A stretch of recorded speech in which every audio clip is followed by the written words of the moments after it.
We're recording now. Okay.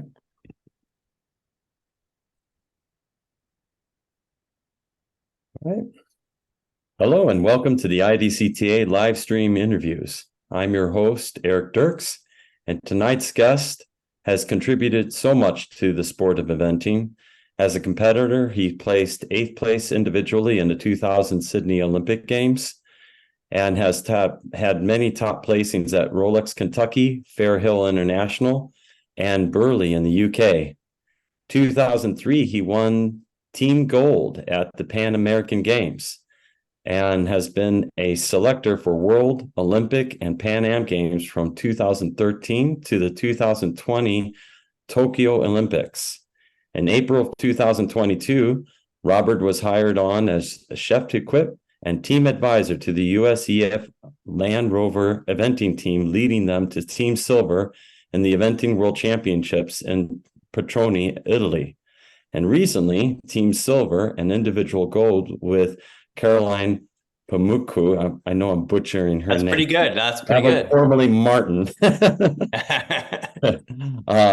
Bobby, welcome to the show. And you've always been a friendly, warm face out in the eventing community. And just want to congratulate you on your recent successes and really starting to turn heads in the international scene again. So welcome to the show, Bobby. Thanks, Eric. It's great to be with you, old friend. Yeah, thank you. Are things starting to slow down this time of season now for you? Yes. Have any more shows? I had just a couple days at home last week, and then I popped out to the West Coast for Galway, their big 4-star championship. Actually, it was 1 through 4-star national championship. So I went out there for that, and now I'm back home and get to spend a nice spell here in Southern Pines, North Carolina. Well, I wanted to have you on, one, to kind of get to know you, but also there's a lot of team players to the Olympic Games and World Championships and other shows. And I wanted everyone to get a little familiarized with who are the team players, but mainly your role as Chef de Equipe and team advisor.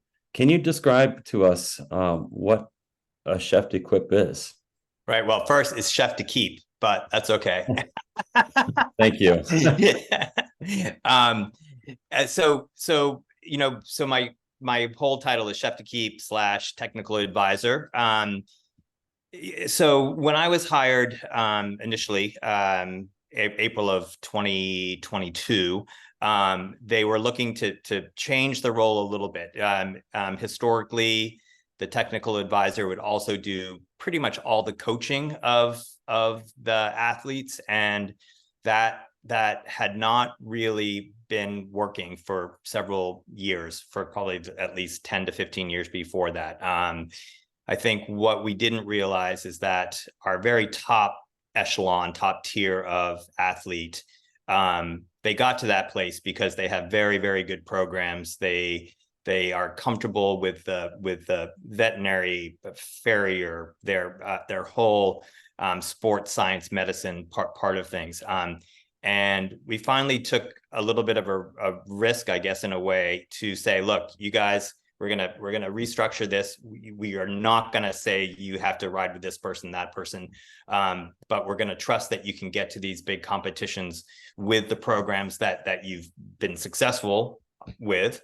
And then my job would then be to kind of oversee what they're doing, comment whether I think it's going in the right direction or not, hearing who they're getting help with for whatever phase, and letting them know whether I think that's headed in the right direction or not. So basically, if you think of me as kind of a general manager of this very elite group of riders, that's my job. And that's different than Leslie Law's job with the developing and emerging athletes. Those are the guys and the ladies and gentlemen that are still on their way up and may need a little bit more guidance and support on that journey. And the folks that I am mostly dealing with very established in their own career with their own program, and that's when they basically get involved in the elite and pre-elite levels of the sport. If that makes sense.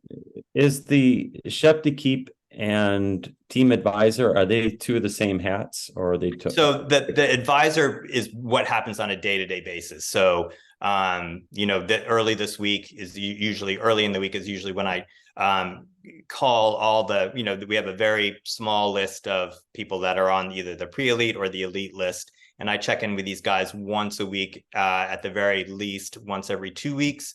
So that's, what I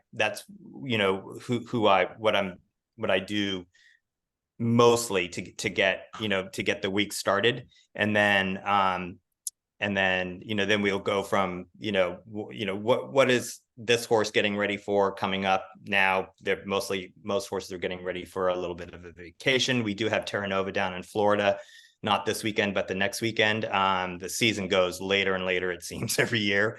So that will be the final kind of 4-star long competition, the last selection trial for the Olympics of this year. So we're not quite done this year, but we're getting there. So you have selectors out there looking at potential team players, and yes, basically you're communicating with the selectors. And yes, all the time. I was a selector almost right up to the time that I took on this role as Chef de Equipe. So I do have Deb Furness has taken over the chairmanship of that committee, does a great job, and has 4 fellow selectors, and at least one selector will attend each selection trial, no matter where it is in the world. Kentucky, Fair Hill, where we have most of our athletes competing, most of the selectors, if not all, will attend those competitions, because that's where we can see the most, riders, athletes at the same time. So historically, we see them, at those competitions. Besides the Olympic Games, what other, and the Pan Am Games and Worlds, are there any other team events that your expertise has really put into? Sure. Yeah, so we target, this year we targeted Aachen in Germany, very big team competition. In the past, it's always been a little bit challenging. It falls not too long after, badminton, Kentucky. So it's a little bit of a tough competition sometimes to get our very best riders and horses all kind of there at the same time. We decided after Pratoni last year, where we kind of made a statement by winning the silver medal and kind of being taken seriously again. I told everybody, like, look, we don't have the luxury that the Europeans have. They have the European Championships every other yeher. So if it's not a World Games or an Olympic year, they have their European Championships. We have our Pan Am Games, which is great, but that other year we have nothing. So I made a point to, starting this year in 2023, to really target Aachen in Germany in the end of June, beginning of July this year. And we tried our very best to send our very top riders, very top horses, because, we have to keep showing up and showing the rest of the world, showing the judges, showing the other countries that, we're a force to be reckoned with, not just like a one-off here or there. So it may not be possible every year, but, I think next year, with it being an Olympic year, it might be a little bit harder to field exactly the team that we would like to, but that's going to be the goal from now on, is to go to that competition, because that happens every single year, with as heavy hitting a team as possible. Also, Buchelo in Holland in the fall. That fell awkwardly about 2 weeks before the Pan Ams this year. So it wasn't, I usually would take that team. Leslie Law stepped in this year and did a great job with a little bit more of a developing team. And that's kind of, Buchelo is great because we try to mix experience with development, and some Nations Cup, some team competitions in Europe are strictly development, that Leslie's done a great job bringing younger horses and riders into the program. And Aachen is strictly, pretty much a senior team situation. And Buchelo is a nice mixture of both. How would you rank the Pan American Games in there? Are they just to bring others into that team experience as well, representing US? Right. So this year we talked a lot. I talked a lot about we were fortunate in that we qualified for the Olympics at Protoni last year. So, and that hadn't happened in a long time, where we could go to the Pan Am Games with more of a developing type of team or a mixture thereof. So this year we had 4 athletes that had never been on a senior championship team. A couple of the riders, a couple of the horses had more experience than the others, but the best part is we got four people that had never been on a senior team before, that kind of experience, and a couple of younger horses, a couple of more experienced horses and riders. So it was a really nice mixture, but that was all their first big time team. The Pan Ams are interesting because it takes, obviously the Pan Ams is North America, South America. If they were if they had a team, the islands like Bermuda and the Caribbean, any of those countries in the islands.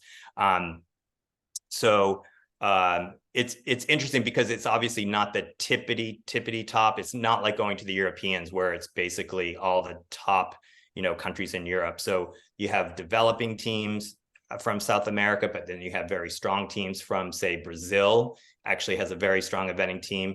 Canada is looking super sharp. They beat us, which is a little bit irritating, but anyway, good on them. They totally deserved it, and it will only sharpen our game, I think, for next year. But yeah, so it's not like a World Championships or an Olympic Games, but man, you go there and the course was as tough as any 3-star, which is the level that it's held at, that you'll come across. So it was a great competition, and hopefully it being in South America, it just kind of spurs along the sport in those countries, and it will leave a legacy at that venue, because the venue is absolutely beautiful and had a lot of improvements made. So now that will hopefully be a legacy in South America where they can really grow the sport. That's a big question I had too. How do courses compare from what we have as horse trial courses and our long formats and short format courses at these destination venues that we have, like at Tryon? And how do they compare to those events in South America? We're pretty familiar with like Burley and Babington here, and Aachen is probably on a shorter plot of land. But how do these courses all compare? Yeah, well, interestingly, and fortunately for us and the other athletes that competed there, the course designer for Paris next year was the same course designer for the Pan American Games, and actually he was the same course designer for the European Championship. So his name is Pierre Le Gouptil. He's French, and the course was wonderful. That the quality, like the course building, was as quality as we get in this country. I think they brought people down to get a lot of the course built. The track was pretty modern from what we see these days, which is a little bit of a faster track, a little bit more windy, twisty, turny, and it's not that every competition is like that, but that sets apart its own challenges. Like, you have to have a very rideable horse. They've got to be able to accelerate and decelerate quickly. The course actually could not have been any nicer. It was beautifully presented. The footing was amazing, way better than it was at the World Championships last year, where you think that maybe that it would be like the top echelon of footing, but it was a quality competition from beginning to end. So it was a super experience.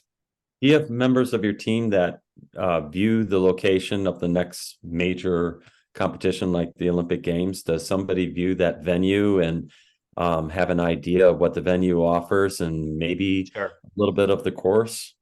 So in August, depending on what they're going to be testing at the venue, different people from the U.S. Equestrian Federation go over. In August, they had a because it's going to be held at the Palace of Versailles, and they can't just hold a kind of a pop-up event, test event where normally a big venue like that would have to run a test event. Well, they tested parts of what's going to happen with the operations in Versailles. So I went for that in August, and I'm sure many of you probably saw they tested out, if anyone's that has been to Versailles, if you walk out the back of the palace, and it's this big grand canal that goes almost as far as the eye can see, the cross country course will be used on either side of that canal, in the woods and the beautiful allées and green spaces. And the Grand Canal will be crossed in 2 different locations over a temporary pontoon, at which they tested this summer, which was amazing. The horses won't have any idea that they're basically going over a bunch of floatable pontoons. It was so beautifully and almost, I say permanently built because it will be taken away right away, but the horses won't know anything. And so the venue is going to be spectacular. I think, just watching it on, I think most people, I heard that tickets are very hard to get. So most everybody will be watching it, on their computer, on their televisions. But I think it's going to be visually a stunning games, because it's going to be right there on the grounds of Versailles. Do they plan to hold events there in the future besides Nope, they will not. It's like when in London, when it was held at Greenwich Castle, I think it was. That was a one and done type of situation. I mean, it's different because in Chile we really left a legacy there for the Chilean event team, and hopefully a lot of the eventers in South America. But for something like the Olympics, that can't always happen. So it'll be amazing, but it'll be fleeting, and then it'll be gone. And that's often the criticism of Olympics sometimes, that what kind of legacy is it leaving for whatever sport, whatever location. So it's going to be spectacular, but it will be there and then it will be gone. Oh, what might you be looking for when you're selecting a team? I mean, you've worn the hat as a team selector. I'm guessing you don't really have the power to select a team. You have to leave that to the selectors. And what is it? First of all, what did you look for in a team player? The statistics, personality, experience. What are some of the ways, and what ways as being as a team player, one, and two, as team advisor, do you have any influence in working with your selectors on that front? So you're absolutely right. So the selectors, so basically when it gets right down to it, when it comes right down to the day of selection, that will happen probably end of May, beginning of June next year. The selectors will get together. They'll have all of this information, competition records, like, going over tons and tons of statistics. Just like any sport now, it's getting so much more advanced in really drilling down into specific statistical information. So they'll have that. At the end of the day, you have to be practical and pragmatic as well. But obviously also veterinary issues that they'll be poring over, and we'll have our team vets giving, full reports on every single horse. So before there's even the selection, there's that. And then I am asked my opinion.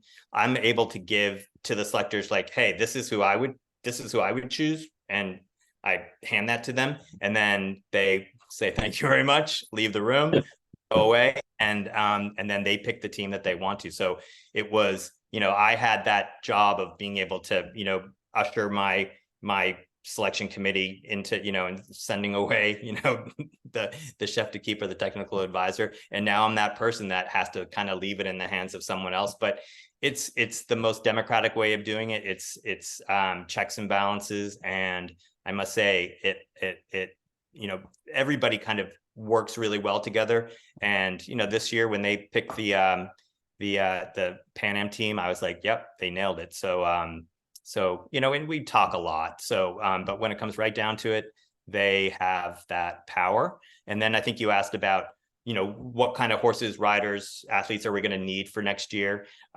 Without a doubt.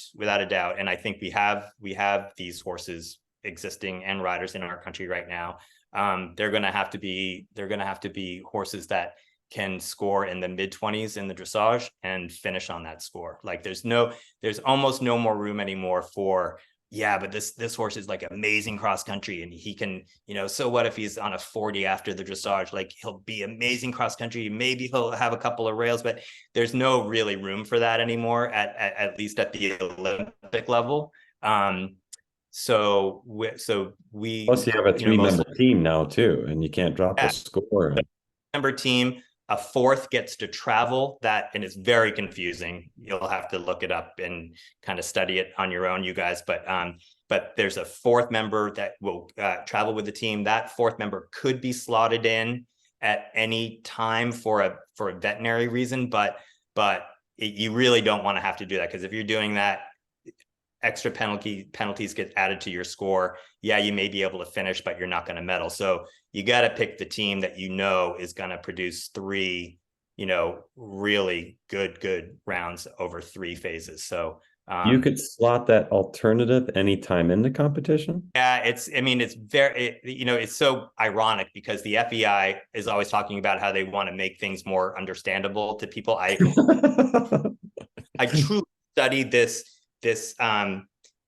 different scenarios on substitutions like every couple of weeks, because I want to make sure that when I get to the Olympics, which are 8 months or whatever away from now, that I really have my head around it, because no other competition does that, no other team competition does that, and it's part of what the sport has had to do in order to stay in an Olympics. So it's a give and a take, but I don't think it was really used. It was that system was in place in Tokyo. I know we didn't use it. I don't know if any other country did. Ideally, you don't have to use. Yep. Did you freeze up there, Bobby? I think you froze on me a little bit until we get unfrozen here. Unless I'm talking to myself.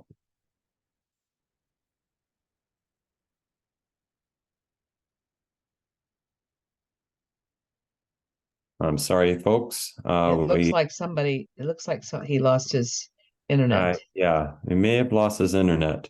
While he finds his way back here, we're just talking about the team with 3 members on a team versus 4 that we used to have. Bobby, are you back on? I'm back on. There we go. Was that me, or was that me, or you froze? Your screen froze to me, but I didn't know if that was my computer or yours. I think that was you. Sorry. Oh, bummer. Sorry. But anyways, yeah, we were talking about the substitute, and I think we got that down. But as far as alternates, before you go fly over to Paris, are there alternates that you choose that can replace a rider at any time? So do you have like the number 2, number 3, number 4? How many? Certainly. Yeah. Alternates you have? Absolutely. Some riders doesn't happen very often, but say a rider has 2 phenomenal horses, so they'll get named on one, and then their other horse will be named as a direct reserve. So if you see that, then you know that if something happens to their first horse, they automatically get to slot in that second horse.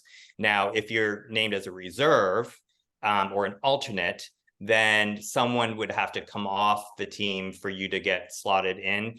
And usually, we'll probably have 5 to 6, I would say between 4 and 6 alternates named. And then most likely we'll be going to France about 10 days before the Olympics. We'll bring probably 5 horses with us, 6 at the very most. Because anything can happen in travel. They can, get a cough on the trip. So many things can go wrong. So we'll travel with definitely a couple of spares. And then we'll be training in the same location that we did before the Bretoni World Championships. That's in Vittel, France.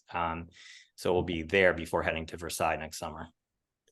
Are there a required events that these potential team members have to do the year of the Olympic Games to show that they're up for the task and the horses are sound? So the selection period for the Olympics was a select number of 4- and 5-star events all around the world. Not every single one, but several in this country, several mostly in Europe. And then in the spring, there will be the only selection trials left will be Kentucky, badminton, and Tryon. So there'll be 2 5-stars and a 4-star. And then selection period ends. The team is picked, the reserves and alternates are picked.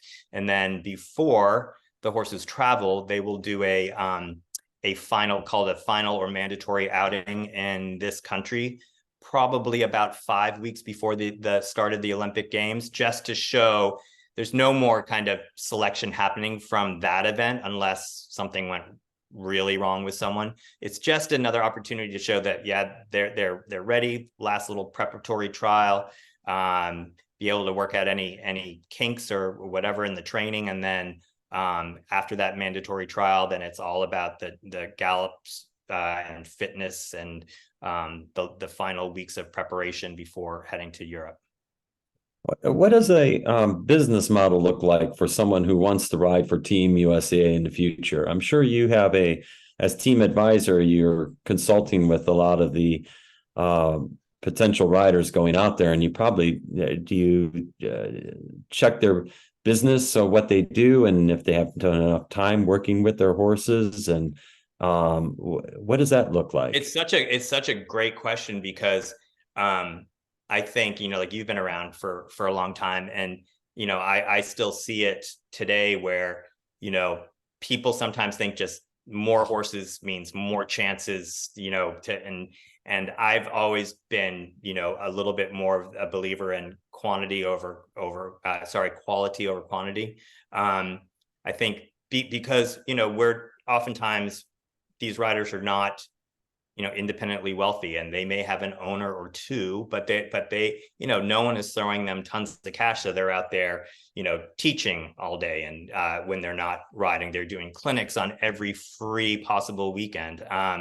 So our elite athletes actually are spread quite thin often, and I'm always talking to the riders about, look, you have to figure out what is the right mixture of, okay, I have to have this many horses to kind of keep my business going, because no one's just throwing money at me, and the government's not throwing money at me. We're not supported by, a lot of countries get government support. We don't. And so there's a good reason why the athletes are out there trying to do everything, trying to ride as many horses, compete as many horses, have as many horses in training as possible. But it's definitely a fine balance. And Leslie, I think probably Leslie Law with his group that are more developing and emerging, those are the people that are still trying to really figure that out. Hopefully by the time they get to the elite level, they have more or less started to figure that out. I can't say that it's always completely true, because I'm always saying, look, do you have enough time to spend with your top horses, especially as the calendar narrows and you're getting closer and closer to that top competition? Do you really have the time to be spending on your top horses? And I feel confident that our riders by and large really do. And if they need a reminder of that, that's my job, and I step right in there. But it's not a very easy business model. And if someone had figured it out completely, they would have written a book. So it's such an ambiguous thing too. When you think about, there's a lot of competitors out there, but they're still more in love with the art of the sport and the companionship and what they can do with their companion. And then there's the business side of it as a competitor that has a lot of horses that produce numbers and numbers and numbers and numbers and numbers, and they're a technician with it.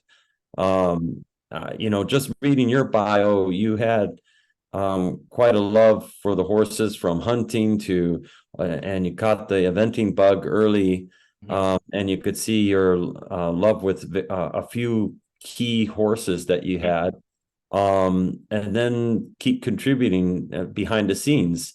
How is it that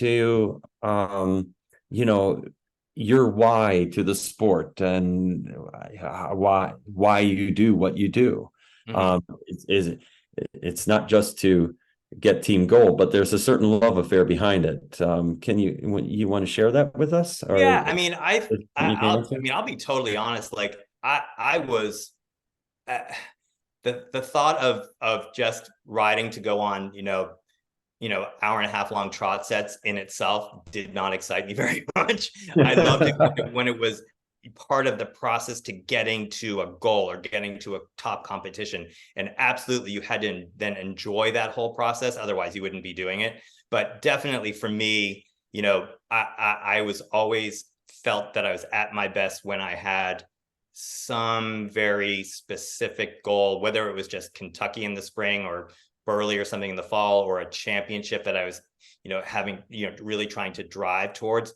I mean, that was just my personality. I always did best when I could really narrowly focus on those things. And I was fortunate that I had a very wonderful owner that owned most of my event horses. We were also in business together. So yes, we did the sale horses as well, but we were able to find a nice balance where we didn't have to have, 30 horses to pay the bills for the 3 that you were hoping to, to bring along. So I was able to strike a good balance. But it's not that easy. And but yes, you have to enjoy the process. But I enjoyed the process a lot more when it was heading towards something like, really goal oriented. It was just my personality. Do you enjoy the same? Of course, you would say yes, but what about the process? Maybe not. What about the process of having a team of 3 people collaboratively putting together the score to like a technician to put the team together at the day of competition to win? Is there a skill behind that in your front versus each competitor just doing the best they can, doing what they do, and here we are, we put our scores together? Yeah, it's so interesting because I didn't have that feel. Like I've regained that feeling of, when I was heading towards a specific goal and it worked out, and it's such a great feeling. And that's kind of the feeling I get kind of leading the team towards a big championship or a big competition. It's a great feeling. And I love as you get closer and things get a little bit more, the stakes kind of grow. And that's where I'm at my best. And I think some people, maybe that's where they're like, you know what, I love competition. But I just like, maybe I just like riding or competing at the lower levels or whatever. So I love that pressure of getting ready for a big competition, and you get there and it's all, it's pretty, intense. But I think I have a pretty good personality. I don't get overly so, or at least outwardly so. And you have to be that way because you're going to be dealing with all sorts of different personalities among the different athletes. And you have got to be like kind of the flatliner and try to be as moderate and as calm as possible. And, I think I was like that as a competitor. Like deep inside, I was like, wanted it as much as anybody. But I think, like my personality deals with pressure pretty well. I don't get overly stimulated easily.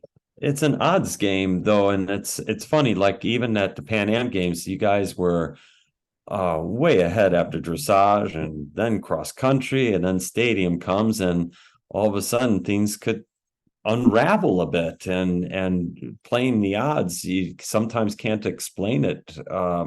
When you walk away from a competition on that, how do you walk away with that? Do you say, okay, now we got to work on the stadium, or is it just the odds of that day? Oh, did we freeze again? I think we froze, Bobby. Might have to log back in. I think we're coming in and out here. There he is, Van. There you are. I changed locations because sometimes, like where I was sitting, it was the best light, but so we should I thought my question stumped you there for a moment. No, I was saying that it's such an odds game, and with the Pan Am games, you guys were way ahead after dressage, and cross country went really well, and stadium things kind of unraveled. And how do you answer those questions later on? I mean, is it just something to go, okay, well, something happened here, how do we go about fixing it? Is it, or is it just an unlucky rub here and there with a couple horses? Where do we go from there? Yeah, I mean, it was a tough day, and that all kind of fell apart within 15 minutes because we had all four of our riders in the top, I think first, second, and third and seventh. So, we had all of, so it all happened very, very fast. But I mean, one thing I will say, which I said to anybody that will ask me, like, you will not hear one excuse out of my mouth. Like, it just was not good enough on the day. All four of those horses were very good jumpers. Any horse can have a rail, on the day, but I would have, if you had told me that, any of those horses would have had more than one rail, I would have been surprised. So I don't, we've gone back and looked at the, at the video. I told all the riders that, take a week, don't obsess about it right away. Like give it a little bit of space and then revisit the videos. And I think oftentimes when you do that, you see things that maybe you wouldn't have seen, or I'll see things that I thought that I didn't see, when I was watching it live. So those will all be, we'll be looking at those videos and trying to try to come up with some reasons, not excuses, like real facts and real, clear reasons why it didn't go our way on that day. So was it bad? I don't really believe in luck or anything like that. So, there was obviously, what was it?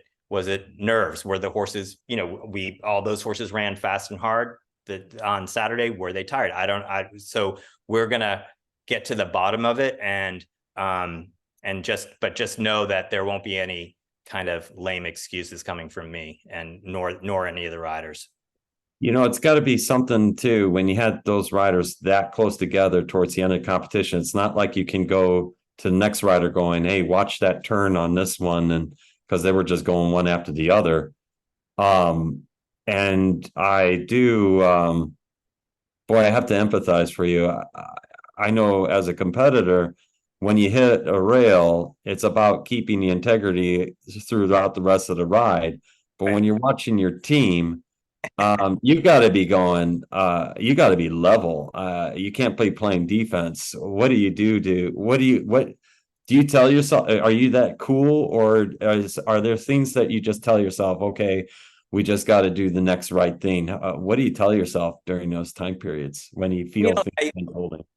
Again, like during the competition, it was happening so fast, and I was very aware of what was going on, but it's almost, there's no time to make a change, which I don't even know if that would have been possible at that moment. I don't think so, because again, they were all on very, very good jumpers. So it's not, and it wouldn't have been that easy. The course was right up to snuff. It was up to standard. It was up to height. But, like a lot of those horses have been, at that, competing at that 4-star level, show jumping. A couple of those horses even done a 5-star. So there was no real reason for that. Now, nerves can enter into the equation anytime. And, oftentimes the first thing people say, like, oh yeah, I wasn't nervous, but, but that's why I think these guys need a little bit of time to kind of almost kind of give that a little bit of space. And then I think, things will come a little bit more clearly to them. I have my own ideas, but again, until we have that kind of moment where we go back and revisit these videos, I'm kind of a little bit hesitant to say too much, only because, I really can't wait to hear what the riders have now come up with, what they think after, it will be a couple weeks probably by the time we talk. Absolutely. So with the Olympic Games now in 5 years in Los Angeles, are you already looking at potential riders and horses? And what does your crystal ball say, like with these guys are really coming out strong, and, horses don't live forever. And then we have young horses coming up that are probably just going preliminary or intermediate even, that might be something different in 5 years. Do you keep an eye on horses and riders that are that early in the game? And yeah, so Leslie Law and I were both out at Galway in California over the weekend. We spent, we had a lot of time to talk about stuff like this. So we were talking about, how's your list looking for, the kind of exciting young horses that we see from week in, week out. And there's that horse, that beautiful horse of Caroline's that won the gold at the Pan Am Games. That horse is only 8. So, in LA, it's only going to be 13. So, that's a very exciting horse for the future. So it's really like the 7-year-old, 8-year-olds right now, 6-year-olds maybe, but even nowadays, like 11 is still quite young for that tippity top level. So we're really paying close attention to the 7 and 8-year-olds, really encouraging our athletes when they have someone that would like to either go in on a horse with other people in a syndicate or buy them a horse. It's really those 6 to 5, 6, 7 on the outside 8-year-olds, but ideally not the 5, 6, 7-year-olds that they're very hard to find and they're very expensive. But if you know where to look, if you beat the bushes a little bit, if you have good contacts, those are the horses that our top riders are looking for right now. And then other than that, it's that great, up and coming young rider that just happens to have that once in a lifetime horse. We can't discount those people, that someone could come out of the woodwork and just have a horse of a lifetime, and that person deserves as much attention and support and guidance as one of our elite athletes that may have 4 horses for LA. So we'll be looking high and low. What separates some of the repeat team members that we see from others, like the Boyds, the Phillips, in the old days of the Bruce Davidsons and the Michael Plums? You were next door neighbor to Michael Plum. I talked to him. I'm sorry. I went over to ask what he thought happened at the Pan Ams because I knew that he won. I hadn't seen him since, and he was out there in his gator teaching a lesson. He's 81 or 2 now, I think. You got it. I've been trying to get a hold of him. I really love to have him on a Zoom as well. So I'll put the bug in his ear. Like he's probably not super easy to get a hold of, but I've got ideas for you. So I'll talk to you afterwards about that. But anyway, what was your question again? Well, what separates these repeat team members that like they're it's not just the horses that they have. They must be planning that far ahead, or that they got to be a force to reckon with. There's no more not that this like I certainly didn't do this, but you cannot wing anything. You absolutely have, when you talked about a little bit earlier about having a business plan or a game plan or whatever, you just there can be no part of your program that is weak. You have to have the very best veterinary team behind you, the very best farriers behind you. You have to have the right coaching staff, the people that you're getting help with. You have to have people potentially around the world that are keeping their eye open for horses for you, because some of our riders are brilliant riders, but maybe not the best at picking those horses out. So they, the smart ones have learned that, and they have people looking for them, just keeping their eyes open. It's an elite sport. These are elite athletes, both the human and equine. And, everything has got to be treated as such. It's not a kind of a feel good kind of chummy game anymore. It's eventing is still, I think, the best sport, has the best horsemen, has the most kind of camaraderie between the athletes, but it's serious business. And, if you want to be a top competitor, top athlete in eventing now, it is, it's as an elite as a Formula One race car driver, or, the top. I'm totally into tennis as the most, the most gifted, fit, talented, tennis player. So, the sport has become that,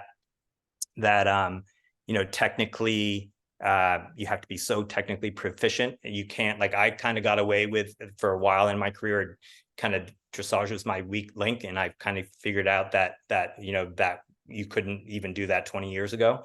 You just have to be good at it all, and work hard at it all, and because it's fun and it's exciting, but it's it's a serious game, and as it should be. Yeah. Well, Bobby, what you sound like you're the busiest man all year round. What do you do to decompress? So, it's interesting because there are definitely, like, this last month and a half has been pretty intense. I've been away for most of it, but in the middle of the summer, like after Aachen, I was in Germany for 2 different competitions, so I was over there for about 3 weeks. But then the middle of the summer was actually really quiet, and I was home a lot, and I was like, God, like, what do I do with myself? But then, and then it ramps up again, and now it will kind of quiet down. And I like to, when I was in Germany for those 3 weeks, I had like 4 days in between the 2 events that I kind of just took off by myself and went a little bit touring around. I try when I can, like at the end of Galway, spent an extra day and went to La Jolla, which somebody told me was beautiful on the coast, a little bit north of San Diego. So, spent a whole day kind of just, walking the beach, and then I flew back east. But no, I'm pretty good. I'm pretty good about, not being, not always nose to the grindstone. So nobody needs to. Well, I really appreciate your time tonight, and giving us your time and your thoughts. I actually had one more question that I failed to ask you in between. Besides yourself, did I hear that you had like also Ian Stark as a cross country advisor in between as well? And Yes. So Ian, how does that work? It's been amazing. So Ian has been kind of contracted with the USEF for quite a few years to kind of play an advising role for the cross country. He wasn't used all that much, honestly. It was as riders, as other coaches felt that they needed him. When I took on this job, I knew right away that he was the man that we needed to have in place if we were going to allow our riders to kind of come into this program with basically bringing their program to us. But the one thing I didn't want to happen was to go to these major championships and on cross country day have it be a little bit, everybody's in the kitchen trying to figure out what to do.